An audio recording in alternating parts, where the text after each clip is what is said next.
क्या कभी video game के कारण किसी की मौत हुई है? हाँ, इस बच्चे ने हेलो 3 के कारण किसी को मार डाला। यहाँ क्या हुआ?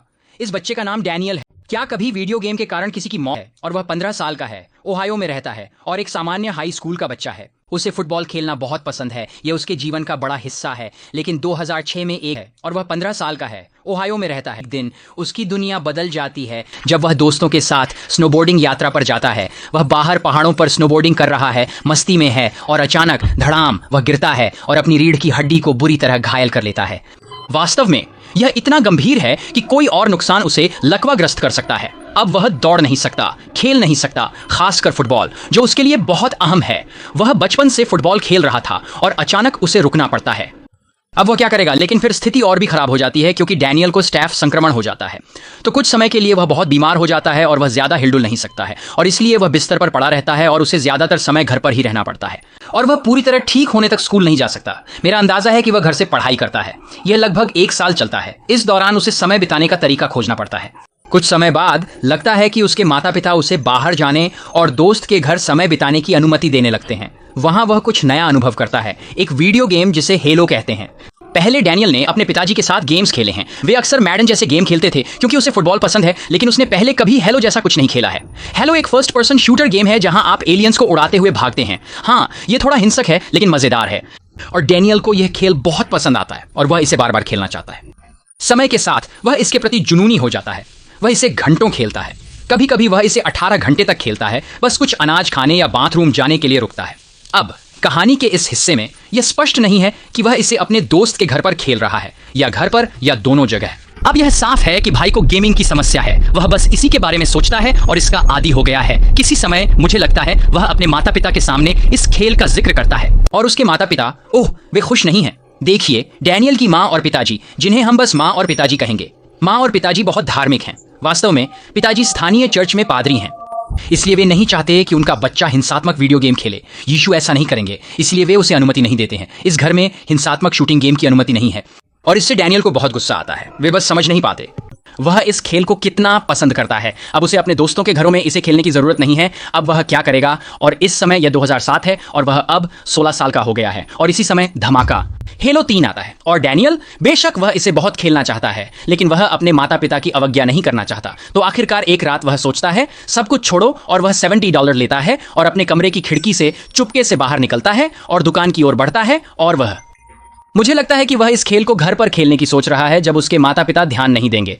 खैर, उसी रात वह घर लौटता है और खिड़की से अपने कमरे में चुपके से घुसता है और अचानक उसकी माँ उसे पकड़ लेती है और देखती है कि उसके हाथ में नया खेल हेलो 3 है, एक हिंसक खेल जो उसे नहीं होना चाहिए। वह नाराज हो जाती है और शायद पिताजी को बताती है। अब पिताजी भी इसमें शामिल होते हैं और गुस्से में हैं। वे खेल छीन लेते हैं और पिताजी उसे लॉक बॉक्स में छिपा देते हैं। यह शायद एक छोटी तिजोरी है। वह इसे बंद कर देता है और चाबी अपनी कार की चाबियों के साथ अपने चाबी के छल्ले पर रखता है।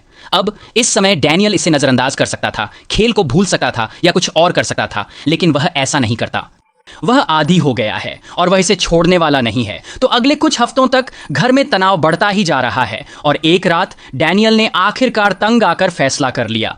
वह सच में इसे खेलना चाहता है और पापा अब भी कहते हैं नहीं और चीजें गर्म हो जाती हैं और वे बहस में पड़ जाते हैं और अंत में पापा उसे एक अल्टीमेटम देते हैं, तुम या तो हिंसक वीडियो गेम छोड़ सकते हो या फिर यहां से चले जाओ। और डैनियल कहता है ठीक है, मैं चला जाऊंगा और वह ऐसा करता है। वह अपने दोस्त के घर रहने चला जाता है। वह सप्ताहांत डैनियल के लिए सब कुछ है जो वह चाहता था। लगता है उसके दोस्त के माता पिता सच में परवाह नहीं करते कि लड़के क्या करते हैं और वे पूरे सप्ताहांत के दौरान दिन में लगभग 16 से 18 घंटे तक हेलो खेलते रहते हैं और उन्हें रोकने वाला कोई नहीं है। यह वास्तव में बहुत अच्छा है।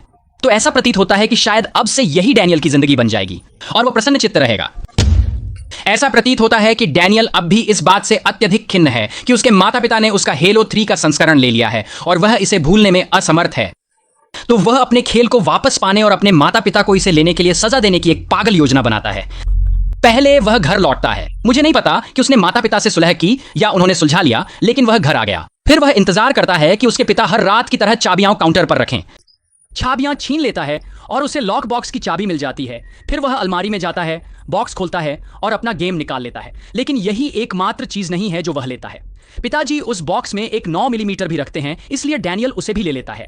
इस बीच माँ और पिताजी लिविंग रूम में हैं। वे सोफे पर बैठे हैं क्योंकि वे बेसबॉल देखने वाले हैं। तभी डैनियल आता है और उनसे आंखें बंद करने को कहता है क्योंकि उसके पास उनके लिए सरप्राइज है। वे कहते हैं, ओह बढ़िया सरप्राइज, मजेदार होगा। जैसे ही वे आंखें बंद करते हैं, डैनियल 9 मिलीमीटर निकालता है और पिताजी की ओर तान देता है। अचानक धम, वह पिताजी के चेहरे पर गोली मार देता है और उसकी माँ देखती है और अपनी आंखें खोलती है। धमाका धमाका धमाका, वह उसे भी गोली मार देता है और वह मर जाती है। फिर जब पिताजी फर्श पर पड़े होते हैं, डैनियल उनके हाथ में बंदूक देने की कोशिश करता है। मुझे लगता है कि वह ऐसा दिखाने की कोशिश कर रहा है जैसे पिताजी ने माँ को गोली मारी हो। लेकिन तभी अचानक डिंग डोंग, कोई दरवाजे की घंटी बजाता है। तो डैनियल जो कर रहा था उसे रोक देता है और दरवाजा खोलता है और वह उसकी बहन और उसके पति होते हैं। और वे वहां इसलिए आए हैं क्योंकि उन्हें माँ पिताजी के साथ बेसबॉल खेल देखना था। तो डैनियल घबरा जाता है और कहता है, नहीं अंदर मत आओ। वह बताने लगता है कि माँ पिताजी किसी बड़े झगड़े में हैं और उन्हें अंदर आने की जरूरत नहीं है क्योंकि यहाँ अफरा तफरी मची है। लेकिन बात यह है कि पापा को चेहरे पर गोली लगी थी, लेकिन किसी तरह वह वास्तव में बच जाते हैं और इसीलिए वह अभी भी जीवित हैं और वह फर्श पर हैं और वह दरवाजे पर बहन और उसके पति की आवाज सुन सकते हैं और वह वास्तव में बात नहीं कर सकते क्योंकि वह घायल हैं, लेकिन वह अपनी पूरी कोशिश से कराहने लगते हैं। बहन और उसका पति कराहने की आवाज सुनते हैं और फिर धड़ाम, वे डैनियल को धक्का देकर आगे बढ़ते हैं और लिविंग रूम में जाते हैं जहां वे भयानक दृश्य देखते हैं। फिर बहन पुलिस को फोन करती है जबकि पति डैनियल के हाथ से वह बंदूक छीन लेता है ताकि वह उसे फिर से इस्तेमाल न कर सके। और फिर डैनियल, मुझे लगता है कि उसे नहीं पता कि क्या करना है। तो फिर अचानक वह अपनी हेलो 3 की कॉपी उठाता है और परिवार की वैन में बैठकर अपने दोस्त के घर की ओर चल देता है। वह उस खेल को खेलने के लिए दृढ़ संकल्पित है, लेकिन अंततः पुलिस उसे पकड़ लेती है और धड़ाम, उन्होंने उसे गिरफ्तार कर लिया। मेरे पास उसका मगशॉट नहीं है, लेकिन कोर्ट में उसकी एक तस्वीर है। खैर, इन सब के बाद उसे उम्र कैद की सजा हो जाती है, जबकि सौभाग्य से पिताजी बच जाते हैं और वह ठीक हो जाते हैं, लेकिन दुर्भाग्यवश मां नहीं बच पाती। वाह।